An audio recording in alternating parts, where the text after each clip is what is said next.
Hello and welcome to another edition of the Transfix Take podcast, where we are performance driven.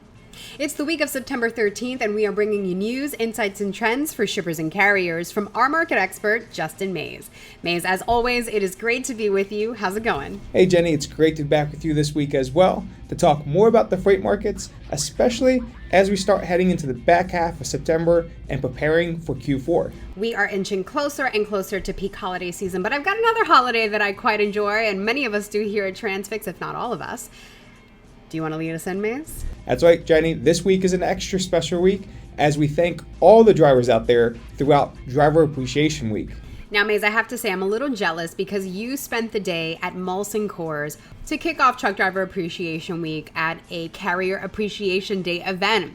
Talk to us about it. What was it like? Well, Jenny, it was a great day. I couldn't be happier to spend my day down in Albany, Georgia at the Molson Coors facility to give out some lunch and some Transfix swag with the Molson Coors team to show just a little bit of the appreciation we here at Transfix truly have for all the drivers across the country. And may I just say, huge shout out to Molson Coors for hosting this event with us at their facility.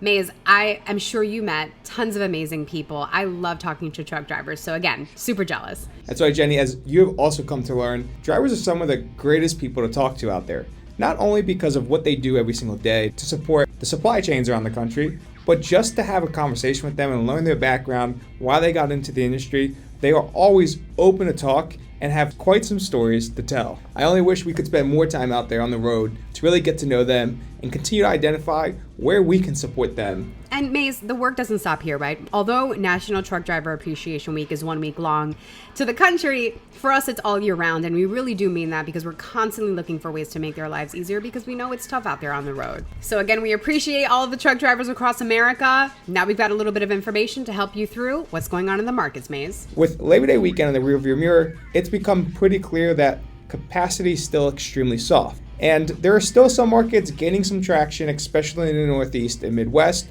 But overall, Jenny, the markets continue to be in favor of shippers. Now, last week we left off on a pretty big cliffhanger as it relates to reefer tender rejections, even with a number of 17%. Let's get into it. That's right, Jenny. Last week we did call out reefer freight being a little volatile. Now, rejections rose for the prior 45 days, but since last week, reefer rejections have started to decline again.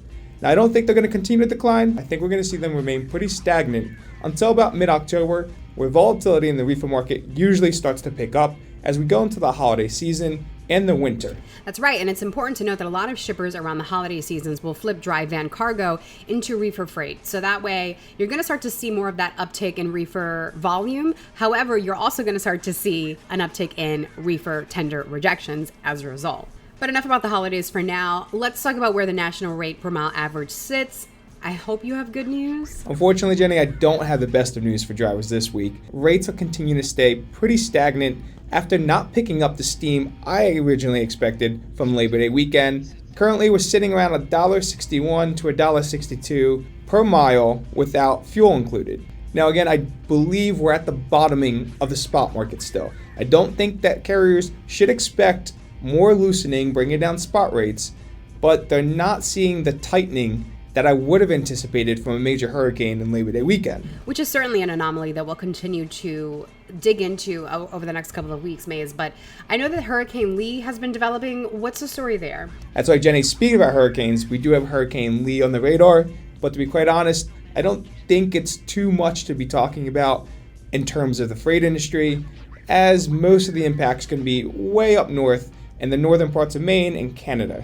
Now, of course, this could change at any time, but I do not believe we're going to see any volatility come into the freight markets. So perhaps hurricane season is not causing as much volatility as we originally thought, but that does leave me with the question, what do you think is in store for Q4, Mays? That's right, Jenny. As we're turning into the final weeks of Q3, I think it's pretty clear to most people that we're in for a very soft Q4.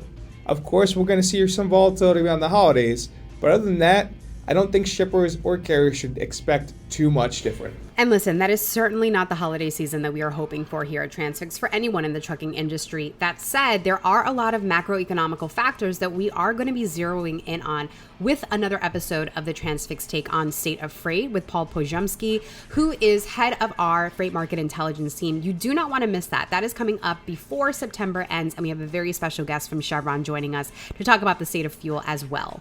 That said, Maze, why don't we get into it? The regional breakdown, what's going on across the nation? Let's dive right in, Jenny. Overall, across the entire country, there hasn't been too much volatility in specific markets.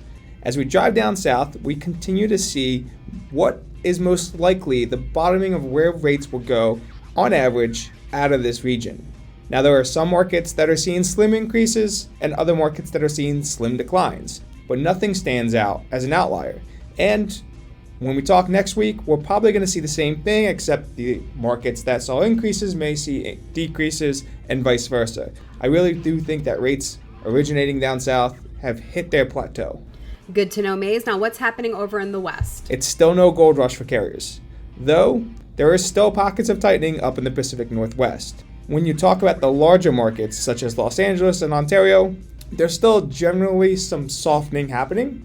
But when you shift on over to Arizona, we're back to seeing large decreases as we continue to shift out of the seasonally favored times for the Arizona and New Mexico markets. All right, and shifting over just a bit, what's happening over in the Midwest? We're not seeing too much volatility. Some markets are rising, some markets are decreasing, but overall, we're seeing the average rate for freight originating out of the Midwest remain relatively flat. Now, of course, there are some markets, especially in the greater Chicago area, that are experiencing some slim increases, which we should take note of. But overall, it's a similar story to the South, to where some markets are experiencing very slim increases, others are experiencing very slim decreases. Now again, I'm going to talk about lanes because it all depends on where this freight is going.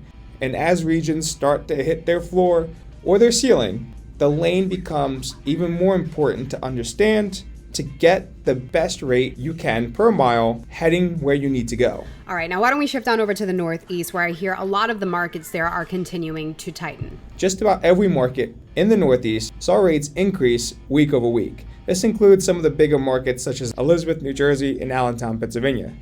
But again, Jenny, we're not seeing anything significant. These are slim increases. But like I mentioned before, Hurricane Leaf does have impact to the continental U.S. It will be in New England and far up the Northeast coast, which perhaps may have some impact in the freight markets, although I really don't think it will. Now let's keep on trucking. What's going on in the coastal region, Maze? And Jenny, I'm going to start sounding like a broken record here, but as we shift down to the coastal region, it's very similar to the South and the Midwest, to where there are some markets with slim increases, some markets with slim decreases. Now again, I think we're going to start picking up some changes, more noticeably going into October. But as of right now, the markets remain pretty flat over the last 7 days at a national level, and that's why we're seeing it also at a regional level. Outside of the Northeast tightening, we do see a lot more loosening down in the Southeast. Now, Jenny, I do want to point out, though, this loosening comes because of the impact of the hurricane that we just went through less than 2 weeks ago. Obviously, rates increased as the hurricane made landfall and impacted supply chains down in the Southeast, especially Florida. Now we're starting to see those rates come back down.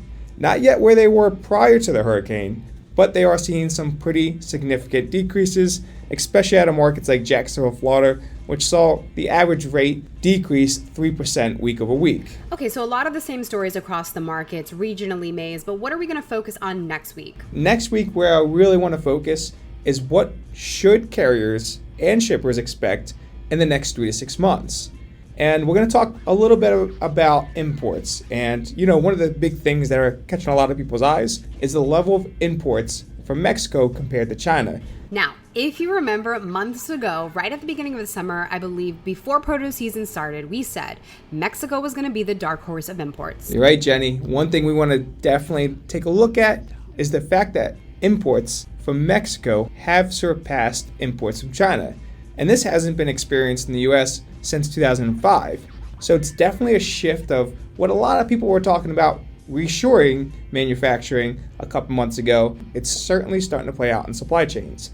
And again, It's all a domino effect. And one I certainly look forward to getting into with you next week on the show. Thank you, Jenny. It was great seeing you again this week. And again, we appreciate all the drivers out there. And I hope that every driver has a great and safe week. And I look forward to seeing more drivers next year's Driver Appreciation Week. We will hit the road together next year, Maze. I'm calling it in 2024. That said, we will see you next week with an all-new episode of the Transfix Take podcast. And until then, drive safely. All views and opinions expressed in this podcast are those of the speakers and do not necessarily reflect the views or positions of Transfix Inc., or any parent companies or affiliates, or the companies with which the participants are affiliated, and may have been previously disseminated by them. The views and opinions expressed in this podcast are based upon information considered reliable, but neither Transfix Inc. nor its affiliates nor the companies with which the participants are affiliated warrant its completeness or accuracy, and it should not be relied upon as such. All views and opinions are subject to change.